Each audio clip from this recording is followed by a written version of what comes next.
Hi, my name is Natalie Frey, and today I will be pitching Alteryx Inc., ticker AYX, to be added to the AIM Small Cap Equity Fund. So to begin, Alteryx is a self-service data analytics software provider. Basically what they do is provide a platform that can be used by basically anyone because it's much simpler than the typical data analytics software. And the goal in doing that is to democratize the access to those data-driven decisions that people use analysis for. They operate in two business segments: post-contract support and services, which is 52.1% of total revenue, and subscription-based software license, which is 47.9% of total revenues.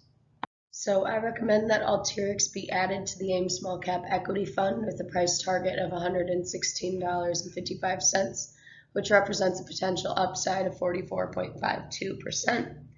The reason that I recommend this stock is because currently Alteryx sits in a really unique position where they have a great competitive advantage without any direct competitors that are offering a substitute for their platforms. This is because the automation and the simplicity of Alteryx software adds an ease of use. It's much easier to use, so they appeal to a much broader market of users and companies. They're also pretty diverse, and they're able to draw data from traditional and cloud-based sources, which makes it applicable to all different industries. In 2020, they poured large investments into their own growth, which actually led to them having negative earnings. And this is why the price is so low, because the negative earnings set a lot of triggers for investors to sell. But that mispricing right now provides us with a greater than average upside potential for this stock. So there are a few drivers that support my investment thesis. The first being that Alteryx currently has an evolving go-to-market strategy.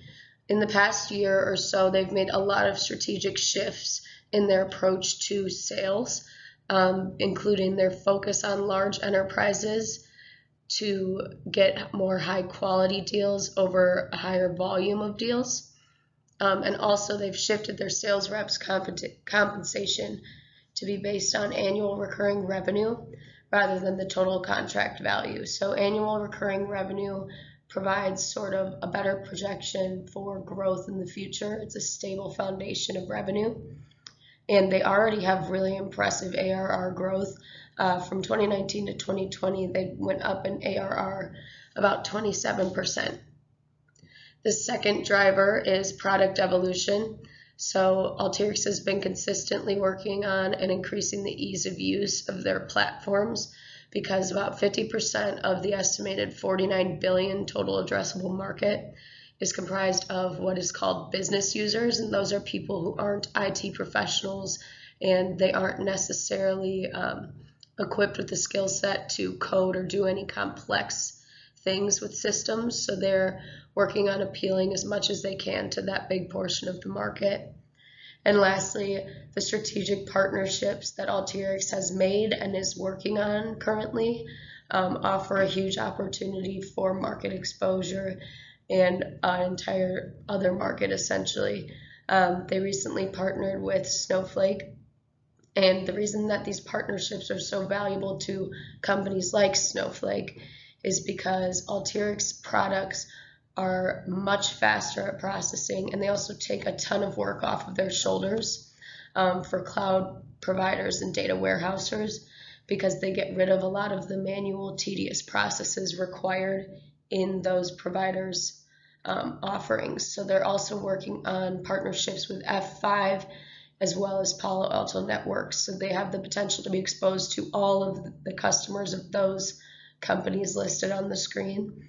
And they also have an opportunity to establish steady partnerships with those people listed on the screen, which is another source of revenue. So in order to reach an intrinsic value or price target of $116.55 with that upside potential of 44%, I constructed a discounted cash flow model, which I weighted at 70% of my overall valuation. I weighted it this way because I felt this was a conservative estimate, and I wanted to hedge down the relative valuation estimates just because they were a good deal higher. I got to that DCF, intrinsic value, of $97 using a terminal growth rate of 2%, a WACC of 8.45%, and with a sensitivity analysis as listed, that gave me a price range of about $95 to $148. I also used a price to sales multiple, which gave me an intrinsic value of $125. And I used a very low weight of a PEG ratio, and this PEG was based on PE to revenue growth, and I used revenue estimates from FactSet from 2020 to 2023, and I did the same with PE to calculate that multiple, and that gave me an intrinsic value of $230. So I wanted to weight this one the lowest just because it was so much higher than the others. It could very well be true, but I wanted to make sure we erred on the side of conservatism. And as you can see on the bottom right, I have shown the weights that I used for each peer in the group. I didn't want to do a flat average just because some of these were a little bit too different from the company that I was trying to value. So the weights are based on business similarity, the size of the companies, and how close or the range of sanity that their margins and revenues are in. And these 6 that I am showing on the screen were the closest or most comparable out of about 30 that I looked at initially. So there are risks to consider with Alteryx, beginning with if they were to not keep up with the shift towards the cloud. A lot of people are going to be demanding cloud storage, cloud warehousing, and that would mean that Alteryx's services and products have to be compatible with cloud computing. So they've been pursuing this for a while. Their progress, it seems as though they're in no rush really, but neither is the demand curve for that quite yet. So if that demand were to take a sudden turn and become rather urgent and Alteryx couldn't keep up with it, they could fall behind that competitive curve and lose a big part of the market share. The second risk would be sales disruption that would be driven by their change initiatives in place. So Alteryx has been making a lot of changes with things like pricing adjustments, introduction to cloud editions, sales comp shifts, and the expansion of partnership and channel ecosystems. And these change initiatives, like any change initiative, could disrupt their sales growth as they're kind of going through those first growing pains of adjusting to those changes. And the last risk would be increasing competition. Although right now one of the biggest advantages Alteryx has is their competitive edge, because those other data analytics firms aren't really offering the automation that AYX does. There are a lot of software firms that are giants in the industry like Oracle and Microsoft, and they have access to an insane amount of resources and they have a super wide market reach. So if they are able to replicate within reason what AYX's product offers, that big competitive edge, it would threaten their position. So management team at Alteryx is actually made up of a couple of new players, including their CEO, Mark Anderson. He was hired on in October of 2020.